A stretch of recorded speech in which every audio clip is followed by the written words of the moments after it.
दोस्तों, रामायण के बारे में तो आप सब जानते हैं और दिल से मानते भी हैं।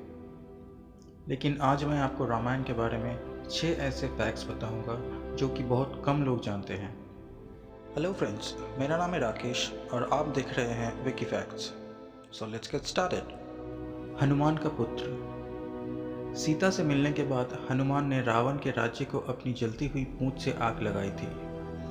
इसके बाद हनुमान ने खुद को ठंडा करने के लिए समुद्र के पानी में डुबकी लगाई और गर्मी के कारण उनके पसीने की बूंद पानी में गिर गई।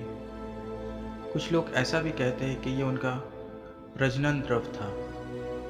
ये बूंद सरीसृप जीव के मुंह में चली गई और इसी ने मकर ध्वज को जन्म दिया। मकर ध्वज, जैसा कि नाम से ही पता चलता है कि उनके पास एक बंदर और एक सरीसृप दोनों की विशेषताएं थी। अपने पिता हनुमान की तरह मकरध्वज भी बहुत बलशाली और बहुत बहादुर भी थे। हमारे देश में मकरध्वज का मंदिर है जो कि गुजरात के बेत द्वारका में स्थित है और इसे हनुमान दंडी के नाम से भी जाना जाता है। इसके साथ ही साथ पोरबंदर के पास उदादर गांव, चिंचवन तक, वधवानी ज़िला महाराष्ट्र, कराइया ग्वालियर मध्य प्रदेश और राजस्थान में भी मकरध्वज का मंदिर स्थित है। रामायण का विभिन्न संस्करण। वाल्मीकि द्वारा लिखी गई रामायण छोड़कर कई लेखकों ने रामायण के विभिन्न संस्करणों को कलमबद्ध किया है, जिनमें तुलसीदास जैसे लेखक भी हैं, जिसकी लिखावट को रामचरितमानस कहा जाता है। और इसका एक विविधपूर्ण संस्करण भी है जिसे रामकीयन कहा जाता है। और दोस्तों, ये थाईलैंड का राष्ट्रीय महाकाव्य है ना अनोखी बात। आप सब लक्ष्मण रेखा के बारे में तो जानते ही होंगे। लक्ष्मण रेखा की अवधारण की अलग अलग कहानियां हैं। वाल्मीकि द्वारा लिखित महाकाव्य में कहानी कुछ इस प्रकार है कि लक्ष्मण राम की खोज के लिए आगे बढ़ता है और प्रार्थना के बाद जंगल के देवता और पंचभूतों से सीता की रक्षा करने के लिए कहता है। कहा जाता है कि लक्ष्मण रेखा की इस अवधारणा को बाद के दौर के कवियों और लेखकों ने अपनी साहित्यिक रचनाओं में अपनाया है, जो अनंत बाद में एक लोकप्रिय दौर बन गई। इसके अलावा वाल्मीकि रामायण में लक्ष्मण रेखा का उल्लेख नहीं है। रामचरितमानस में लंका कांड में मंदोदरी ने इसका उल्लेख किया था। शिव धनुष। सीता के स्वयंवर में जो धनुष था उसे पिनाका नाम से भी जाना जाता है। सीता के स्वयंवर के दौरान कई राजकुमार भी इसे उठा नहीं पाए थे। हालांकि बचपन में सीता द्वारा ये धनुष आसानी से उठाया जाता था। इसी प्रकार राजा जनक ने इस घटना का अवलोकन किया और रामायण में सीता का स्वयंवर का स्थिति निर्धारित किया गया।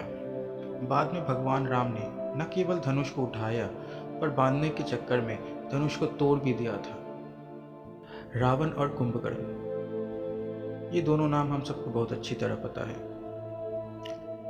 लेकिन रावण और कुंभकर्ण के जन्म का महत्व क्या है आपको पता है?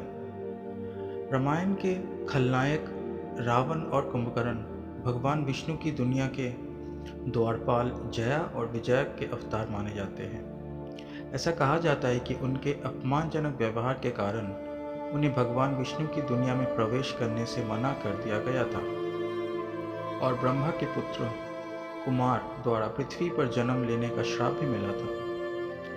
तब जया और विजया ने भगवान विष्णु से इस समस्या के समाधान की गुहार लगाई। भगवान विष्णु ने उन्हें 2 विकल्प दिए, या तो 7 जीवन चक्रों के लिए उन्हें भक्तों के रूप में,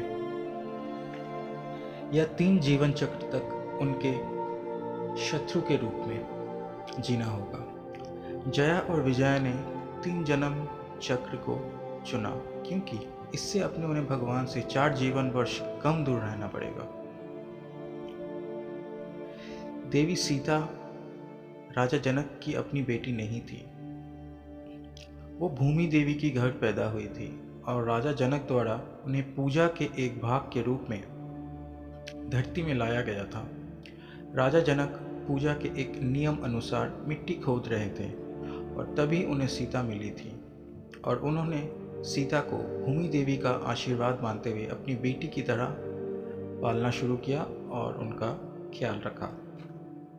दोस्तों, अगर आपको ये वीडियो पसंद आए तो प्लीज़ चैनल को सब्सक्राइब करें और वीडियो को लाइक और शेयर करें और बेल आइकन को प्रेस करना ना भूलें ताकि मेरे नए वीडियोस की नोटिफिकेशन आपको सबसे पहले मिले। अभी के लिए इतना ही, मिलते हैं एक और नए और इंटरेस्टिंग वीडियो के साथ। Thank you.